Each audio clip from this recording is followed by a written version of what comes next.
Leaving Las Vegas, c'est l'histoire de Nicolas Cage. Il joue un scénariste de Hollywood qui va complètement sombrer dans l'alcool.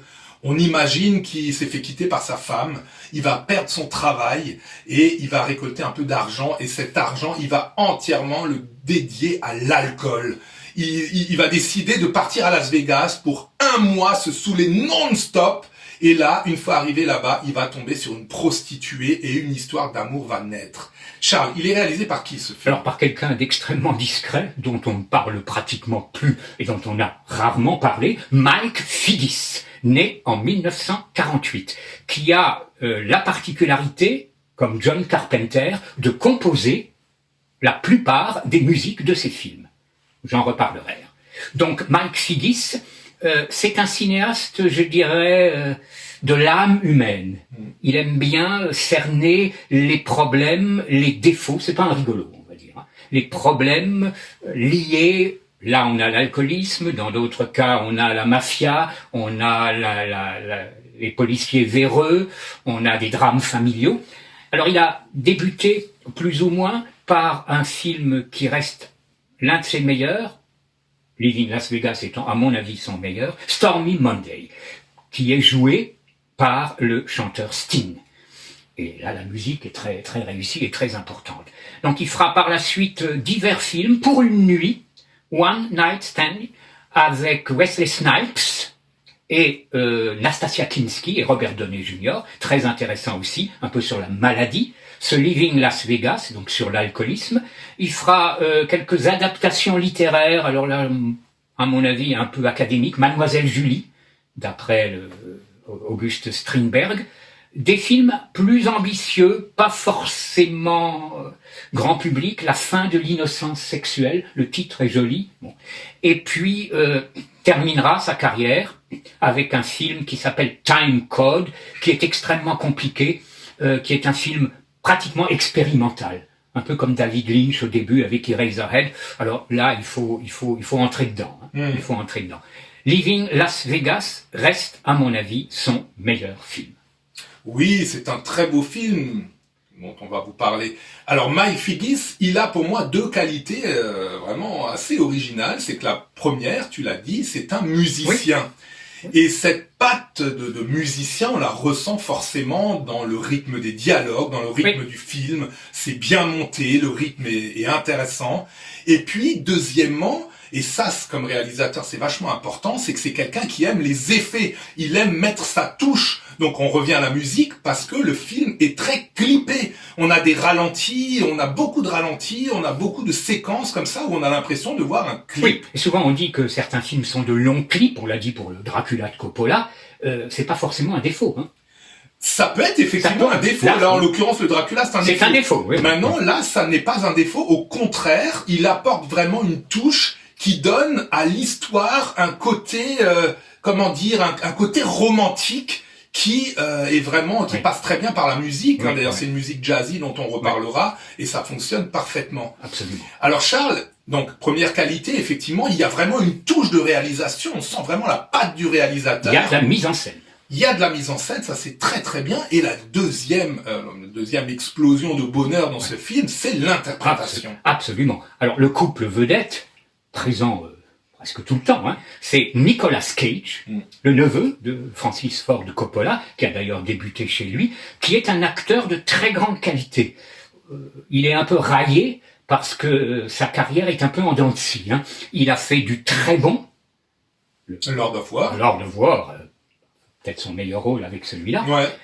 Il a fait quelquefois des films audacieux, plus ou moins contestables, 8 mm de Joel Schumacher. Et puis il a vers la fin, là, les derniers temps, glissé vers un peu du n'importe quoi. Des films d'action commerciaux qui sont souvent vraiment tournés pour la vidéo même. Hein. Ouais. Peut-être des problèmes d'argent. Ouais, voilà. C'est dommage. Alors qu'il a de réelles qualités. J'ai encore vu récemment un film de Paul Schrader qu'il a fait où il est bon.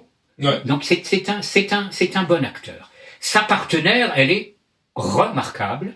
Alors vous la connaissez sans la connaître, puisque c'est Elisabeth Shue, S-H-U-E, connue pour avoir joué dans Retour vers le futur, la mythique trilogie de Robert Zemeckis. La petite amie de Michael J. Fox. La petite amie de Michael J. Fox. Et là, évidemment, elle joue une prostituée et elle est extraordinaire. Ah, elle est complètement extraordinaire. Hein. En regardant le film commence, elle n'est pas encore là. Il y a Nicolas Cage, il joue très très bien. On prend beaucoup de plaisir à le voir.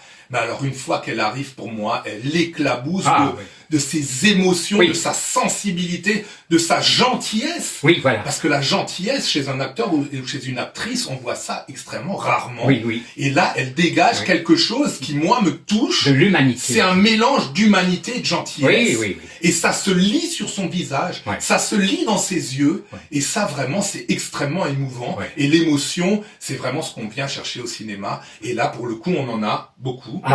Déjà par le sujet, Charles. Déjà par le sujet, par l'interprétation. Alors moi, le regret que j'ai, c'est qu'elle n'a pas vraiment réussi sa carrière.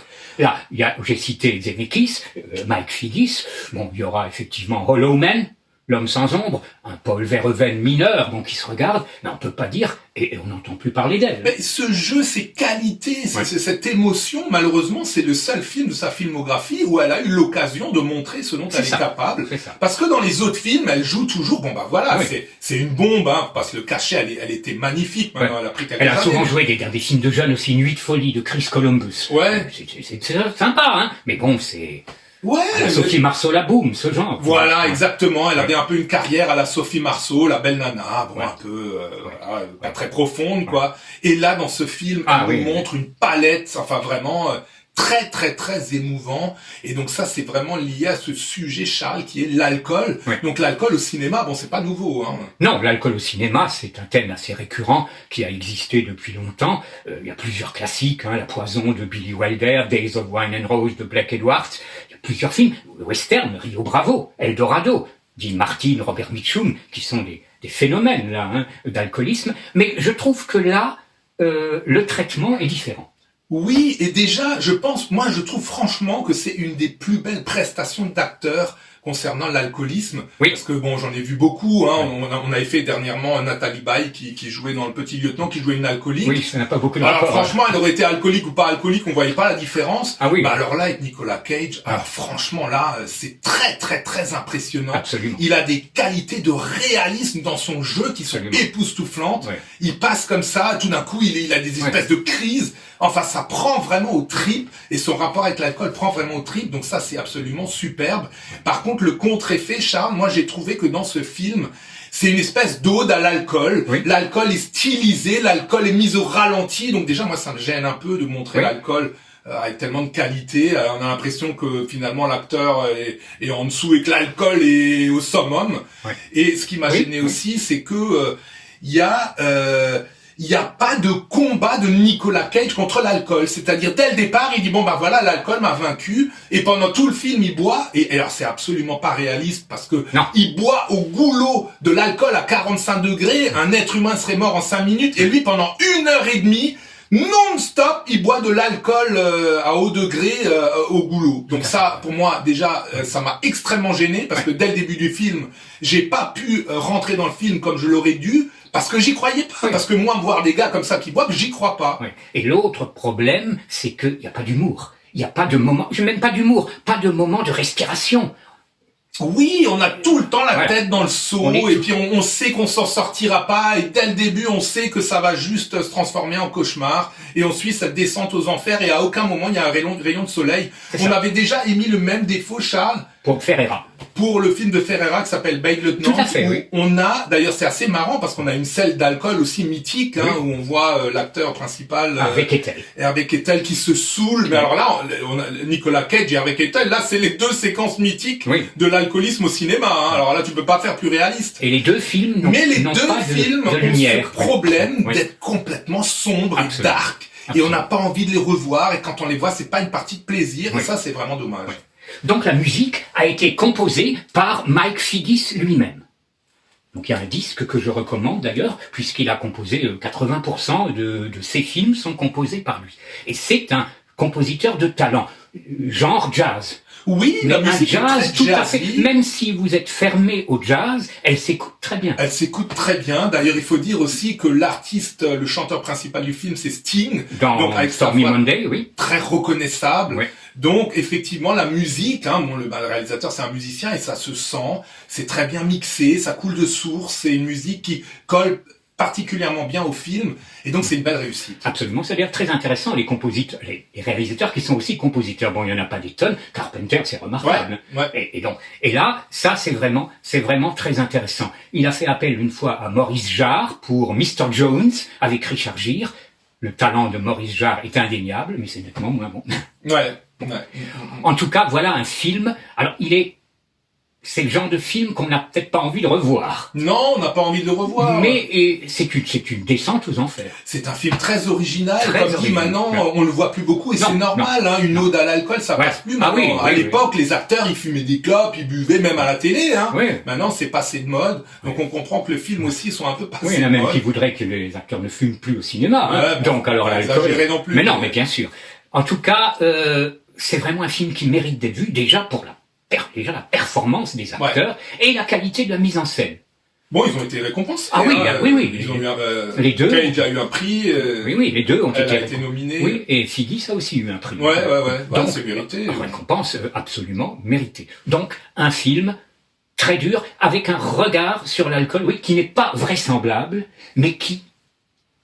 On est pris. Oui, on est pris. Moi, j'ai cette petite frustration. Oui, mais s'il y avait eu ce réalisme en plus, moi, j'aurais sauté au plafond. Oui, et un peu de rayon de soleil, fenêtre ouverte. Ouais. Si temps à autre, il était sorti de son alcoolisme et il a vu des pointes comme ça, parce que le film est considéré comme une grande histoire d'amour. Moi, personnellement, c'est une histoire d'amour unilatérale où on voit l'amour d'Elisabeth, cette prostituée pour cet alcoolique, mais on voit pas l'amour de l'alcoolique. Quand il dit « Oh là là, tu es un ange pour moi », il le dit, il est complètement bourré. Mais quand on est complètement bourré, on va pas raconter n'importe quoi. Absolument. Donc malheureusement, cette petite touche qui manque, ce réalisme qui manque. Ouais.